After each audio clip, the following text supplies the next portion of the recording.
السلام علیکم پیارے دوستو پیغمبر حضرت محمد صلی اللہ تعالیٰ علیہ وسلم کا بچپن پارٹ 1 میں ہم نے آپ کو بتایا تھا کہ کس طرح سے اللہ کے نبی کی پیدائش ہوئی اور اس کے بعد کس طرح سے دائی حلیمہ نے آپ کی پرورش 2 سال کے بجائے 4 سال تک کی آپ کی پرورش کی تھی، اور جب پیغمبر حضرت محمد صلی اللہ تعالیٰ علیہ وسلم کی عمر مبارک 4 سال کی ہوئی تو کس طرح سے آپ کی والدہ حضرت آمینہ آپ کو لے کر واپس آ گئی۔ اب دوستو آج کی اس ویڈیو میں ہم آپ کو اس کے آگے کا واقعہ بتانے والے ہیں، تو چلیے دوستو شروع کرتے ہیں۔ دوستو پیغمبر حضرت محمد صلی اللہ تعالیٰ علیہ وسلم کی عمر مبارک جب 4 سال کی ہوئی تھی تو آپ مکہ میں واپس آ گئے، اور اس کے بعد آپ اپنی والدہ حضرت آمینہ کے پاس رہنے لگے۔ اس کے بعد زندگی کے دن بیتتے چلے گئے۔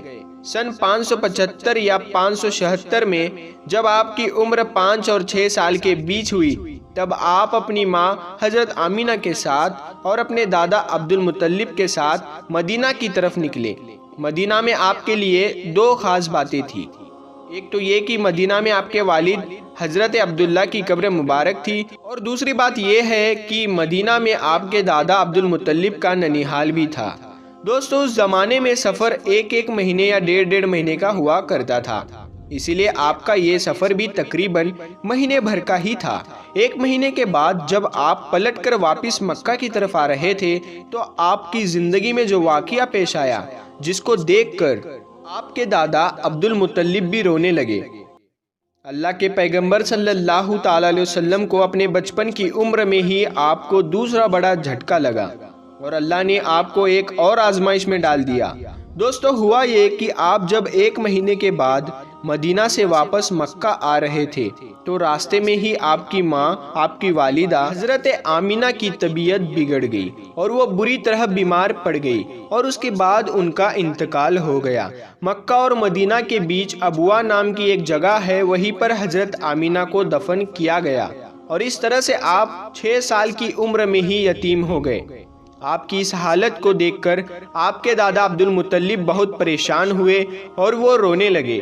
ایک تو یہ کہ آپ کی پیدائش کی کچھ دن پہلے آپ کے والد حضرت عبداللہ کا انتقال ہو گیا تھا، پر اب دوسرا جھٹکا یہ لگا کہ آپ کی عمر ابھی 6 سال کی بھی نہیں ہوئی تھی کہ آپ کی والدہ کا بھی انتقال ہو گیا۔ یہ دیکھ کر آپ کے دادا عبد المطلب کو بہت دکھ ہوا، مگر وہ بھی کیا کرتے، مرنا اور جینا تو خدا کے ہاتھ میں ہے، اور ایک دن تو سب کو مرنا ہے۔ اس کے بعد آپ کے دادا عبد المطلب آپ کو اپنی گود میں اٹھائے اور مکہ کی اور چل پڑے، اس فکر کے ساتھ، اس سوچ کے ساتھ کہ آخر اس معصوم سے بچے کے ساتھ ایسا کیوں ہو رہا ہے۔ دوستو آپ ذرا خود سوچ کر دیکھیے ان بچوں پر کیا بیتتی ہوگی جو بچپن میں ہی یتیم ہو جاتے ہیں، جن کے والد اور والدہ کا انتقال بچپن میں ہی ہو جاتا ہے۔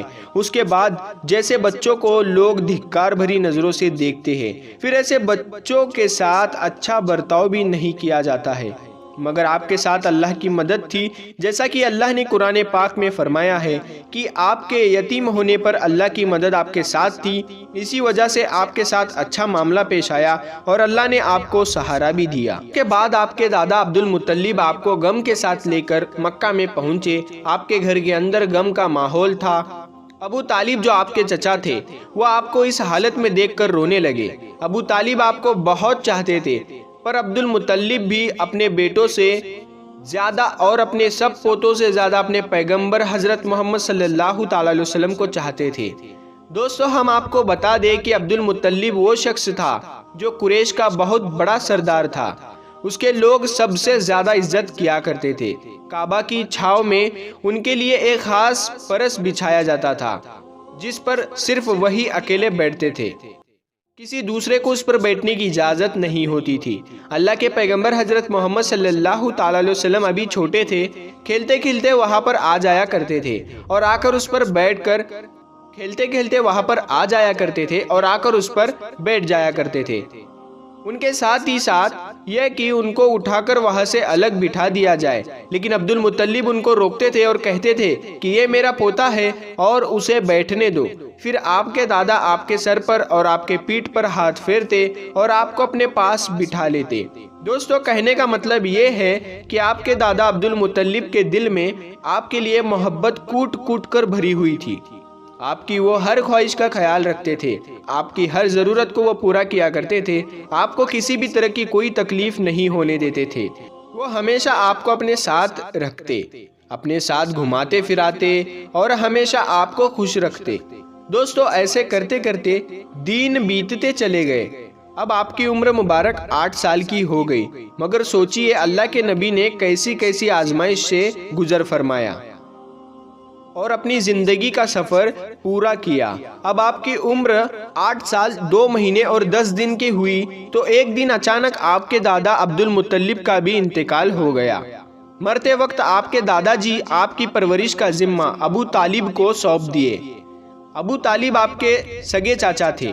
دوستو، ذرا سوچئے کچھ بچے پر کیا گزرتی ہوگی جس کے بچپن میں نہ تو ماں کا ساتھ ہوتا ہے اور نہ ہی باپ کا ساتھ، ایک دادا کا سہارا ہوتا ہے، وہ بھی آج چلے جاتے ہیں۔ اس کے بعد آپ کی پرورش کا ذمہ آپ کے چاچا ابو طالب اٹھاتے ہیں۔ دوستو، اس کے بعد ابو طالب نے آپ کو سہارا دیا، آپ کی ہر طرح سے حفاظت کی، آپ کی دشمنوں سے تلوار سے ہر طرح سے آپ کو محفوظ رکھا اور آخری سانس تک آپ کی مدد کرتے رہے۔ حالانکہ ابو طالب پیسے والے نہیں تھے، پھر بھی آپ کو کسی بھی بات کی کمی محسوس نہیں ہونے دی اور جس چیز کی خواہش کرتے تھے آپ اس کو پوری کر دیتے تھے۔ دوستو، اس کے بعد دن بیتتے چلے گئے۔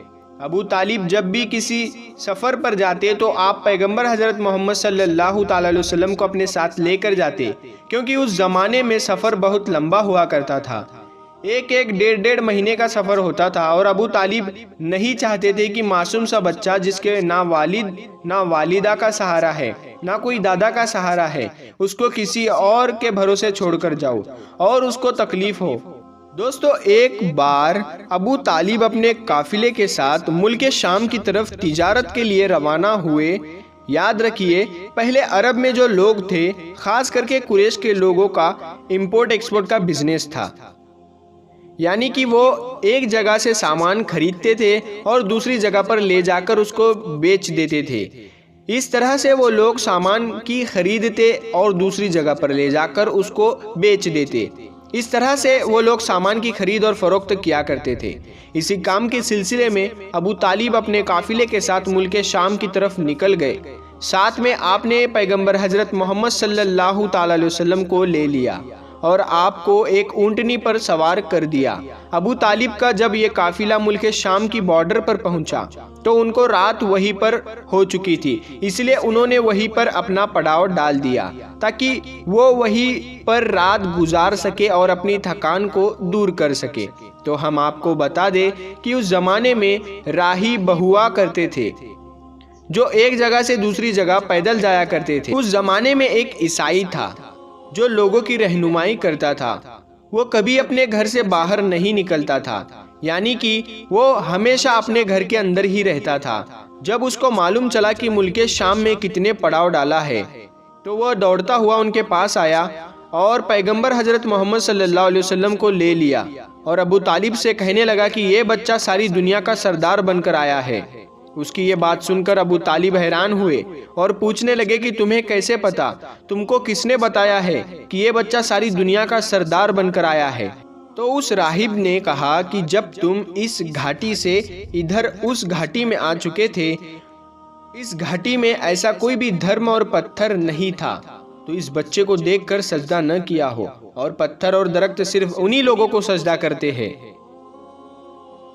جس کو اللہ اپنا پیغمبر بنا کر بھیجتا ہے۔ اس کے بعد وہ کہنے لگا کہ تم اس بچے کو ملک شام ساتھ لے کر مت آنا، کیونکہ آگے یہود سے ان کو خطرہ ہے، کہیں وہ اس کا قتل نہ کر دے، اور میں اس بچے کو اچھی طرح سے پہچانتا ہوں کیونکہ تورات اور دل میں عشق رسول ہونے کا ذکر آیا ہے، اور میں اس بچے کو اچھی طرح سے پہچانتا ہوں، اس کی پیٹھ کے نیچے ایک شیر کی طرح ایک نبوت کی مہر لگی ہے۔